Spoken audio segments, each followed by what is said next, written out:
I lost $10,000 yesterday morning, and I'm going to tell you exactly how I did it by caring too much. Hi, my name is Coach Bruce, and I'm a life coach for ADHD parents. Um, it probably doesn't make any sense. How can caring too much lose you money? Well, to be honest, this was not money I had actually gained yet. This was not money that was in my hands. This was a contract that I was seeking that made perfect sense.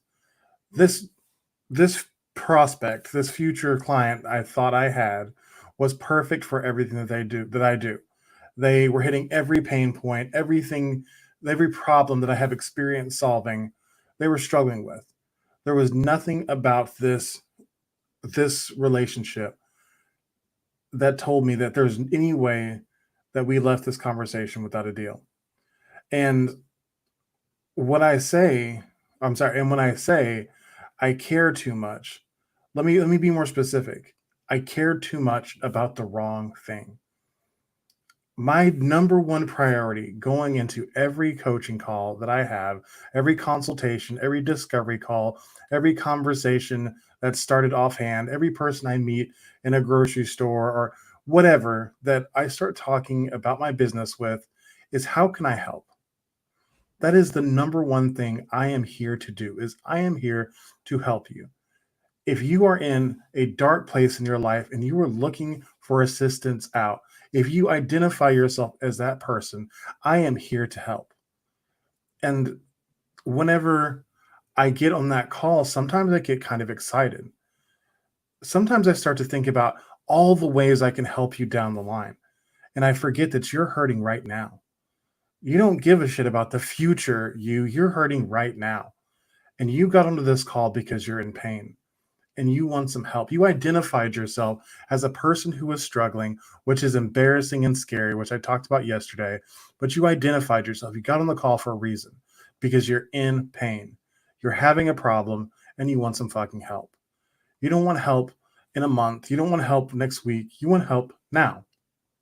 And what I did was started thinking about how good of a fit we were that I was talking about all of our future plans, all of the things we could do to help elevate his life in the future.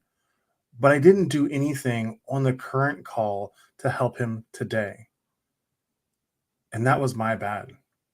I want to learn this lesson and I want to talk about it.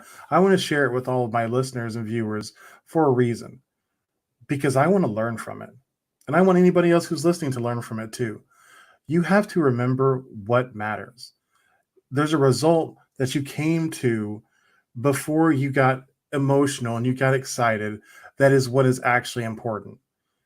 And you have to keep that thing in mind. My goal is to help right now. Whenever I jump on a consultation call, my promise is to offer at least three strategies or techniques that you can apply as soon as you're ready to start getting relief today. I got excited and got ahead of myself, and I didn't do that. I didn't do what I promised myself that I would do for everybody I got on the phone with. Now, is every technique and strategy that I offer going to sound good to everybody? No. Are they going to make sense to everybody? No. Are they going to work perfectly for everybody? I mean, I don't know. I think that they work pretty well if you just buy into the system and trust the process. I think they work, but I'm sure there's somebody it won't work for.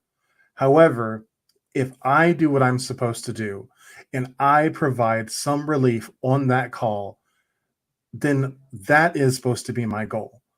I am supposed to help them right now. Then and only then, after I've given them some value on that call, because that's what I'm here to do, then I extend an invitation to move forward outside of that call. Outside of that call, my services cost money, up to $10,000 at this point. And yes, I have been paid that. But on that call where I was paid that, I helped them. I helped them. I gave them hope for a future that was not as dark as yesterday was, as dark as they had gotten on the phone with. They understood a path to move forward that they could start to act on right now because I lined it out for them. I gave them hope by providing a path. On this call, I didn't do that. I talked about all the doodads and gadgets that we would use and all the systems and processes that are going to get bundled into the service. And I started to talk about tech aspects. I've never fucking done that. Part of the problem was I knew this person. It was somebody I just knew that I was called to help, and I got in my own way. I got in God's way. God put this person on my heart and gave me the opportunity to talk to them, and I got in the way. My opportunity was to help this person today. And then I offer the invitation, not an obligation, an invitation. If you liked what I offered you, if you liked these techniques, if you feel like these are going to help you and you want more, let's work more together. And we will find more solutions that work specifically for you and that take you to the life that you want to lead, that leave the darkness behind and start to step into the light where you're able to embrace your truth and you're able to find purpose. That's the plan. But whenever you get emotional and you get excited or you get angry, this can be applied all across the core four domains of life, across your body, your being, your balance, your business. Whenever you start to let emotions of the moment get involved, you forget what is important.